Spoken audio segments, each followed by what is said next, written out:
So the customer has signed the contract. Next steps from here. Once the contract is signed, an automated email will get sent out to the customer confirming that we received the signed contract. And essentially, it's from the project manager. It's an automated email signed by the PM, introducing themselves, giving them their name and number, and saying, hey, appreciate it. We got your signed contract. The next steps from here are getting you in the scheduling queue. So that is the first step in the process once a contract gets signed. So after the project manager calls the customer to introduce himself, next steps from there is they're already in the scheduling queue. Them signing the contract puts them in the scheduling queue.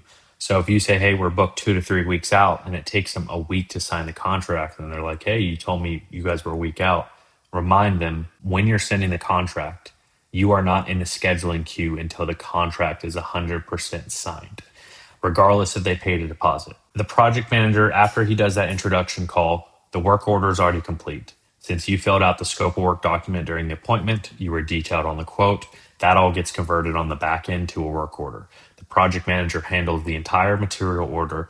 So essentially from here, your job is done. Now, that being said, that doesn't mean that you 100% disappear. The customer is probably going to end up calling you when the work's going on if they have a question.